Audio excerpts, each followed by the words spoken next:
안녕하세요. 한통은 로빈입니다. 또 이렇게 많은 분들과 유튜브를 통해 소통하게 돼서 매우 기쁘게 생각합니다.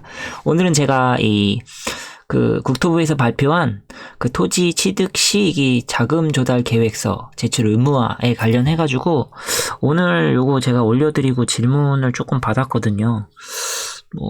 앞으로 토지가 이게 시장이 이제 축소되는 거 아니냐, 이렇게 생각하시는 분도 계시고, 그래가지고, 요 관련해서 설명해드리고, 그리고 개인적인 의견을 좀 말씀드릴까 해가지고 영상을 찍게 됐습니다. 자료는, 여기 배포일시는 어제로 나와 있는데, 여기 지금 자료는 오늘, 여기 보시면 보도일시 2022년 2월 22일 화요일부터 이렇게 보도 가능이라고 돼 있어서, 자료는 제가 오늘 오후에 이제 저는 처음 봤고요. 그리고 제가 오늘 아침 일을 하다가 둘러보다가 얘기가 나와서 보게 됐습니다. 요 관련해서 또 토지거래 허가 구역 내에 용도 지역별로 허가 대상 기준 면적 강화와 관련된 내용도 있는데요. 요 관련해서 잠깐 살펴보겠습니다. 보시면은 이 토지거래 허가구역 설명에 대해서 밑에 또 나와 있거든요. 또 처음 보시는 분이 또 있을 수 있기 때문에 그거에 대해서 설명해 드리겠습니다.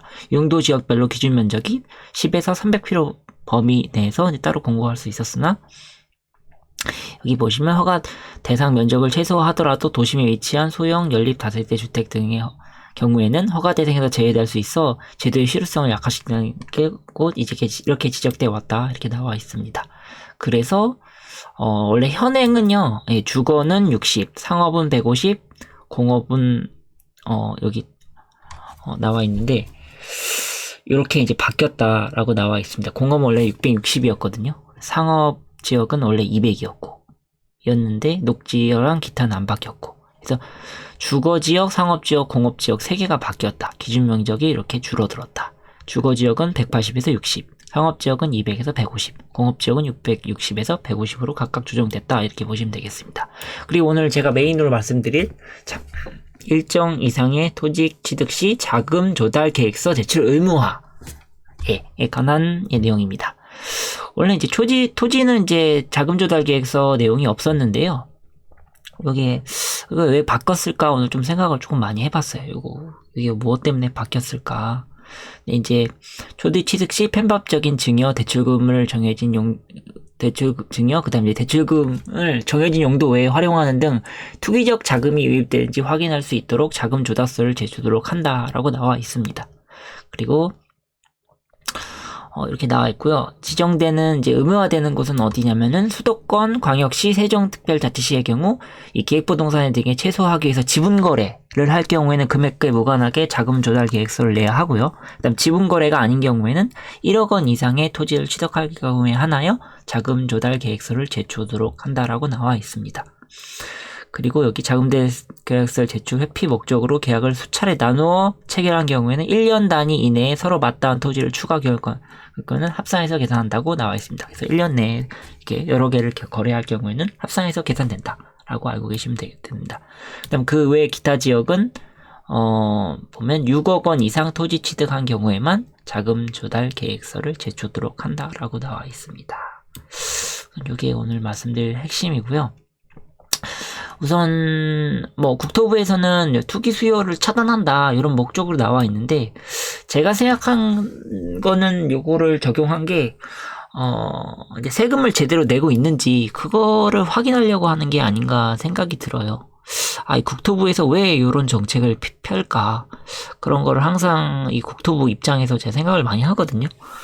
근데 이제 이 불법적인 증여라든가 이제 토지나 이런 부동산 관련해서는 그렇게 좀 금액이 크다 보니까 불법적인 것도 상당히 많기 때문에 그런 거 세금 회피라든가 그런 거를 방지하기 위해서 이런 걸 조금 강화시킨 게 아닌가. 겉으로는 이제 투기라고 나와 있기는 한데 그것도 연관성이 없는 건 아니고, 근데 이제 불법적인 요소를 차단하기 위해서 한 게 아닌가. 세금 제대로 내라, 요런 느낌이 아닌가 생각이 듭니다. 그래서 이제 제가 이제 요 토지 취득 자금 조달 계획서를 지금 갖고 있는데요. 부동산 거래 등에 관한 별지 10호라고 나와 있습니다. 여기 제출이 나와 있고, 자기 자금 나와 있고, 차입금 나와 있고, 그리고 이렇게 나와 있습니다. 요 관련해서 되게 두렵게 생각하시는 분들 계신데, 그냥 솔직히 쓰시면은 크게 뭐 문제가 될 건 없을 것 같아요. 아까도 말씀드렸지만 좀 불법 자금이라던가 뭐 그런 게 아닌 이상 뭐 일반인 분들께 크게 문제가 있을까 그런 생각이 듭니다. 사실 이게 투기성이 있는지 없는지 파악하는 것도 현실상 그렇게 쉽지는 않거든요. 제가 뭐 투자를 안내해드리고 이런 일을 하고 있지만 현실상 이게 물론 대부분의 사람들은 개발 지역 내에 땅을 사시려고 하시는데 조금 이제 토지를 공부를 많이 하신 분들, 이제 고수분들은 당연히 이제 개발지 인근이 가장 돈이 많이 된다는 걸 알고 계세요. 그래서 개발지 인근에 사면은 이런 게 많이 그렇게 적용을 받는 건 아니기 때문에 크게 이제 투기로 몰린다거나 그럴 거는 조금 걱정이 덜하지 않을까 좀 그런 생각이 듭니다. 밑에는 이제 토지거래 허가구역 개요에 대해 나와 있는데요. 토지거래 허가구역에 대해서 나와 있습니다. 아유, 제가 감기가 좀 기운이 있어가지고 요즘 코로나가 엄청나게 많이 나오는데 여러분들도 환절기 감기 걸리지 않게 조심하시기 바랍니다. 이제 토지거래 허가구역은 이제 뭐 많은 분들이 많이 알고 계시겠지만은 이 토지의 투기적 수를 억제하기 위해서 토지거래 허가구역을 지정합니다. 여기 보시면 지정 대상은 이렇게 투기적 거래가 성행하거나 지가가 급등하는 지역. 그래서 옛날에는 토지거래 허가구역에 이 지정되는 지역이 있으면은 그쪽은 투자 지역이다 이런 인식이 좀 있었어요. 예전에는. 근데 몇 년 전부터 이 기획부동산을 잡는다, 그다음 투기 수요를 잡는다. 그래서 과다하게 토지 거래 허가 구역을 이렇게 설정하다 보니까 지금은 저조차도 헷갈려요. 어디가 대략적으로 이게 여태까지 제가 작년에 말씀드렸지만 채팅방을 통해서 제가 말씀을 드렸죠. 한 6차까지인가 나왔거든요. 근데 그래서 저도 매번 할 때마다 확인해요. 이게 거래 구역인가 아닌가. 그걸 통해서 이제 확인을 하고 정확히 이제 말씀드리려고 노력을 하고 있습니다. 그래서 5년 지전에 재지정 가능하다. 이런 식으로 나와 있고, 토지거래 허가구역이 되면은 이제 시에 확인을 거쳐야 된다고 생각을 하시면 됩니다. 지정 효과는 용도별로 일정 면적을 초과해서 소직을 취득하는 자에게는 이제 시군구청장의 허가가 필요하다. 이렇게 해서 이제 투기 수요를 막기 위해서 토지거래 허가구역을 시행한다. 그렇게 생각하시면 됩니다. 여기 보시면은 용도가 어떤 용도에 따라서 의무 기간이 다르거든요. 주거나 주민 편익 목적이 2년, 농업도 2년이고요. 기본이. 그다음에 공익사업지구는 4년, 그다음에 현상보존 5년 이렇게 해서 의무 사용 기간이 있습니다. 그래서 요거대로 사용한다 이렇게 허가를 제출해서 허가를 받아야지 토지 취득이 가능하다고 생각하시면 되겠습니다. 그래서 여기 지금 토지거래 계약의 허가 절차에 대해서 나와 있는데요. 뭐 시군구에 허가 제출을 해서 15일 내에 검토를 해서 허가를 받는다 그렇게 생각하시면 됩니다. 그래서 뭐 이의 신청 기간도 한 달 이렇게 나와 있고, 네. 그래서 여기 이제 마지막에 토지거래 아까 말씀드린 이제 토지의 그 자금 조달 계획서 Q&A가 나와 있습니다. 이 시행은 2월 28일 이후에 합니다. 그래서 계약 체결한 경우에 이제 해당이 되고 아까 말씀드린 내용이 나와 있습니다. 여기는 네.